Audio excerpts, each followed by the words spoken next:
Hey guys, आज मैं Qatar की कहानी बताने वाला हूँ जो बहुत अमीर है और फिर भी थर्ड वर्ल्ड कंट्री माना जाता है। चलिए थोड़ा इतिहास जान लेते हैं। कतर को 1978 में ब्रिटेन से आज़ादी मिली, लेकिन उससे पहले 1916 तक ये ऑटोमन साम्राज्य के अंडर था।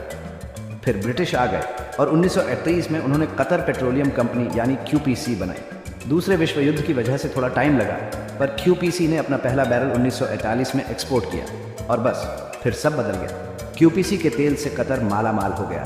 1971 में जब ब्रिटिश गए तब तक कतर दुनिया के सबसे अमीर देशों में से एक था। असल में मेना रीजन में सबसे अच्छी लाइफ यहीं थी, कई यूरोपियन देशों से भी बढ़िया। कतर का GDP per capita France, UK और न्यूजीलैंड से भी ज़्यादा था।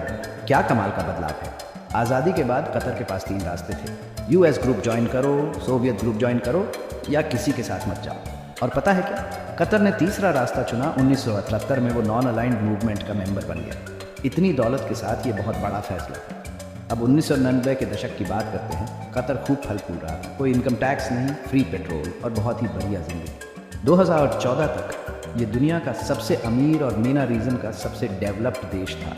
तो फिर इसे थर्ड वर्ल्ड क्यों कहते हैं? वो इसलिए क्योंकि वो NAM का मेंबर है, इसीलिए टेक्निकली ये उस क्लासिफिकेशन में आता है। चलिए अब नंबरों की बात करते हैं। 2025 तक कतर दुनिया में GDP पर कैपिटा में 5वें नंबर पर है। इसके पीछे है दुनिया का तीसरा सबसे बड़ा नेचुरल गैस रिजर्व। और ये यही नहीं रुकने वाला। 2030 तक कतर अपने नॉर्थ फील्ड प्रोडक्शन को बहुत बढ़ाने वाला है। लेकिन सब कुछ आसान नहीं है। कतर को रीजनल टेंशन का सामना करना पड़ता है, खासकर US के साथ वाले अरब देशों से, जैसे सऊदी अरेबिया। क्यों? क्योंकि कतर की अपनी फॉरेन पॉलिसी और NAM मेंबरशिप को खतरा माना जाता है। इन सब के बावजूद कतर तरक्की कर रहा है। ये एक ऐसा देश है जो किसी लेवल में फिट नहीं बैठता, बहुत अमीर होने के साथ साथ अपनी अलग पॉलिटिकल स्टांस रखता है। तो ये है कतर की कहानी, सबसे अमीर थर्ड वर्ल्ड देश। देखने के लिए शुक्रिया। लाइक, कमेंट और सब्सक्राइब करना मत भूलना। ऐसी और भी दिलचस्प कहानियों के लिए अगली बार मिलते हैं।